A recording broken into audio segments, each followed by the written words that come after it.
Hello everyone, जैसा कि आप लोग जानते हैं कि हमने जो है सेक्शन 2D को बता दिया है। सेक्शन 2D को हमने स्पष्ट कर दिया। सेक्शन 2D सिर्फ एक कहानी थी जो आसान था, आप लोग ने जरूर देखा होगा। अब आते हैं सेक्शन 2E पर। सेक्शन 2E क्या है? करार। करार पे आते हैं। करार है क्या? करार में आने से पहले पहले समझ लेते हैं वचन क्या है। वचन क्या था? वचन वही था जो हम पिछली कहानी में बताए थे कि हमने लड़की से जाके कह दिया कि हम आपसे शादी करना चाहते हैं और उस लड़की ने हमारे प्रस्ताव को स्वीकार कर लिया। जैसे लड़की ने कहा हाँ हम भी शादी करेंगे, वही हाँ कहना हो गया था वचन। ठीक है, यही हाँ कहना क्या हो गया था? वचन हो गया था। अच्छा, हमारा प्रस्ताव को लड़की ने जैसे स्वीकार किया वह वचन हो गया, लेकिन लड़की ने स्वीकार कैसे किया? उसने भी तो हाँ कहा, यानी उसने भी तो वचन दिया।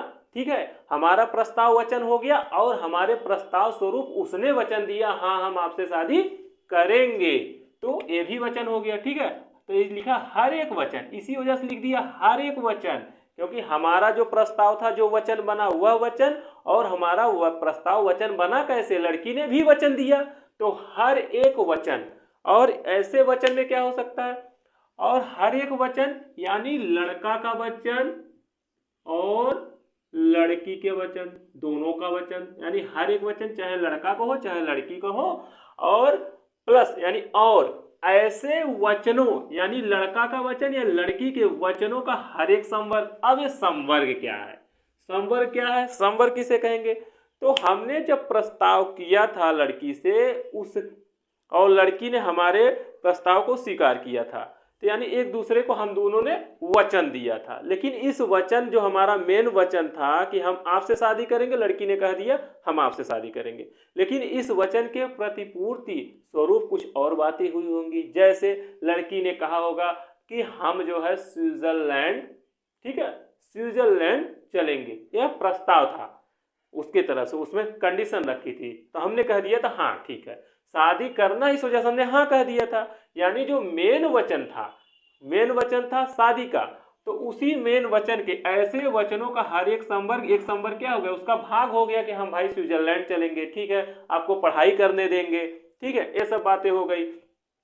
और उस लड़की ने बहुत सी बातें कही होंगी कि हमको जो है पढ़ाई करने दीजिएगा या फिर जो है हमको नौकरी करने दीजिएगा, ऐसी बातें जो उसने कही होगी हमने हाँ कह दी होगी, तो उसका उसकी बात को वो भी वचन हो गया, जो हम कहे वो भी वचन हो गया। यानी स्विट्जरलैंड जाना या फिर पढ़ाई करने देना, या क्या हो गया? एक दूसरे ने शादी करने से पहले जो बातें की कि हम शादी करेंगे, लेकिन इसमें से थोड़ी थोड़ी और बातें आ गई, ये सब भी क्या हो गई थी? वचन हो गई थी। यानी ऐसे वचनों का, यानी लड़के के वचन का या लड़की के वचनों का हर एक संवर्ग, यानी जो मेन वचन था उसका जो कुछ भी भाग था, वह भी स्विट्जरलैंड जाना या पढ़ाई करने देना, तो वो क्या है? जो एक दूसरे के लिए प्रतिफल है। हमको क्या मिला? हमको प्रतिफल क्या मिला? लड़की ने शादी के लिए हाँ कह दिया, वो भी प्रतिफल हो गया, और हमने हाँ कह रखा था, हमने भी हाँ कहा था, तो भी उसके लिए प्रतिफल हो गया। दोनों लोग को मिला क्या? हम उससे शादी कर लिए,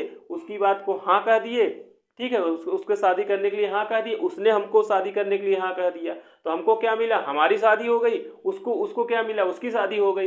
यानी एक दूसरे को क्या मिल गया? प्रतिफल यही मिल गया। ठीक है, यही प्रतिफल मिल गया। यही क्या है? यही हर एक वचन या वचनों का हर एक संवर्ग जो एक दूसरे के लिए प्रतिफल हो, वही करार है। ठीक है, एक दूसरे के लिए प्रतिफल क्या हुआ? हमको प्रतिफल क्या मिला? हमसे हमारी शादी उस लड़की से हो गई, और लड़की को प्रतिफल क्या मिला? उसकी शादी हमसे हो गई। या फिर उसने हमको प्रतिफल क्या दिया? उसने हमसे वादा किया, हमको यह प्रतिफल मिला कि हम आपसे शादी करेंगे, और उस लड़की को क्या प्रतिफल मिला? उस लड़की ने कहा, उस लड़की को हमने कहा आपसे शादी करेंगे, उसको यह प्रतिफल मिल गया। यानी हमारा वादा उसके लिए प्रतिफल हो गया और उसका वादा हमारे लिए प्रतिफल हो गया। बस यही है करार।